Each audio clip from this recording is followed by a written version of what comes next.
유기의 외환시장 이야기. 안녕하세요. 유기입니다. 가을인가 싶었는데 벌써 겨울이 바짝 따라오고 있는 것 같습니다. 계절이 짧아지는 것처럼 단풍도 급하게 물들었다 급하게 떠나갈 거라고 하는군요. 오늘 아침 날씨가 근래 가장 쌀쌀한 것 같습니다. 감기 조심하세요. 지난주 외환시장도 1435원까지 상승한 이후 급히 1415원대까지 하락한 후 눈치 보기를 이어가고 있습니다. 그만큼 요인도 많고 변동도 많은 한 주이고 앞으로도 그럴 것 같습니다. 그럼 이번 주 외환시장도 살펴보겠습니다. 10월 20일 6위의 외환시장 이야기 시작하겠습니다. 지난주는 중국의 희토류 규제에 대한 갈등으로 한때 1430원대까지 상승했고 이후 중국이 환화오션의 계열사 규제에 1435원대까지 상승한 이후 외환 당국의 오랜만의 구두 개입과 트럼프의 중국에 대한 화해 제스처와 프랑스의 정치적 안정 분위기의 하락을 시작 1415원대까지 하락한 후 살짝 조정받으며 1420원대 초반에서 마감한 모습입니다. 이슈를 짚어보겠습니다. 먼저 대외적으로는 미중 간의 갈등, 프랑스 정부의 연금 개혁 및 긴축 재정에 반대하는 정치적 혼란, 일본 다카이치의 총리 선출 여부, 그리고 가자지구의 포화가 다시 시작되었다는 불안감, 마지막으로 미국 지역은행들의 부실 이야기 등일 것입니다.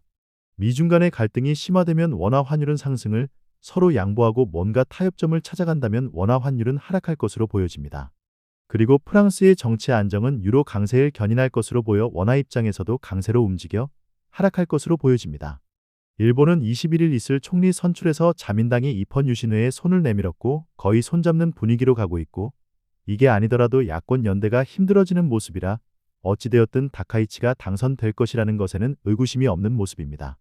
다만 힘들게 총리가 된 만큼 소신 있는 정치를 하기는 힘들 것이다라는 예상을 하고 있습니다.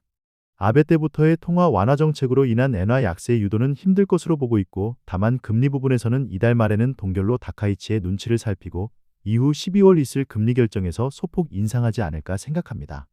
결국 다카이치의 당선으로 이전처럼 당장 급격한 엔화 약세는 없을 것 같지만 12월까지는 점진적인 약세 움직임이 나타날 수 있겠다고 보고 있습니다. 미국 지방은행의 신용경색 문제는 크게 이슈화될 만큼 불안하지는 않을 것으로 보고 있습니다. 대내적으로는 역시 1,400원의 시발점이었던 관세 협상에서의 3,500억 불 직접 투자에 대한 해결책이 없다는 것, 그리고 아직 관세 협상이 타결을 보지 못했다는 것, 또 국내 일부 종목의 편중된 증시 최고점 상승, 그리고 그에 따른 외국인 순매수 증가 등이 상충되는 요인이 될 것 같습니다. 3,500억 불에 대한 국내 투자자들 사이에서의 알 수 없는 불안감이 있는 것은 사실이고 이에 지난 주말 미국을 다녀온 정부 당국자들에게서도 어느 한 부분 시원한 결과를 이야기하지 않고 있다는 것이 뭔가 찜찜한 부분이 있는 것은 사실입니다. 관세 협상에서 바람직한 결과를 가져오지 못한다면 환율은 재차 크게 상승할 수 있을 것입니다. 통화 스와프는 사실상 기축통화에 속하지 못하는 원화가 무제한 스와프 협상을 가져온다는 것은 말이 안 되는 것이고 어느 정도의 한도를 가진 제한적 스와프라도 체결한다면 일부 성공한 것으로 판단해야 할 것입니다.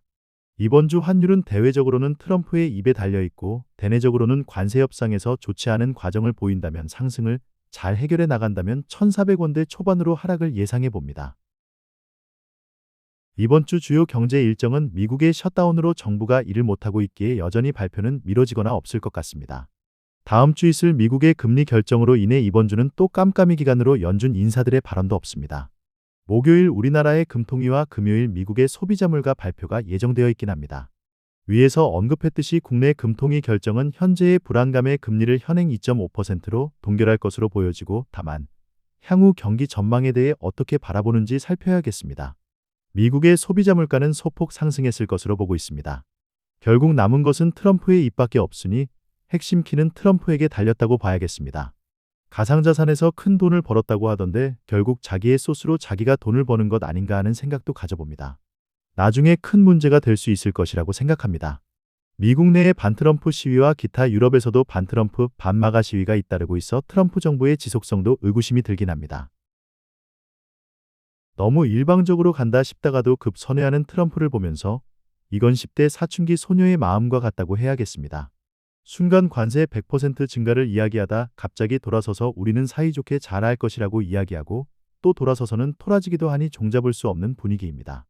이에 따른 스트레스도 점점 가중되고 동맹국이라고 생각했던 국가들의 불만도 고조되는 모습입니다. 결국 자국이기주의, 국수주의와 폐쇄주의로 흘러가지 않을까 우려스럽기도 합니다. 10월 말에 있을 에이펙 정상회담에 대한 기대감을 가지고 있는데 그 이전에 우리나라의 관세든 미중 간의 갈등 해소든 뭔가의 해결점이 나온다면 재차 큰 폭 하락을 염두에 둬야 할 것이고 물론 그 반대의 상황이라면 큰 폭 상승도 가능한 분위기입니다. 암튼 트럼프를 잘 관찰해야겠습니다. 올 연말 환율을 1350원대로 전망했었는데 연말 환율은 1400원대, 내년 초 환율은 1380원대로 한 단계 높여서 고려해 봐야 할 것 같습니다. 점점 추워지는데 감기 조심하시고요. 그럼 다음 주 10월 27일 인사드리겠습니다. 감사합니다.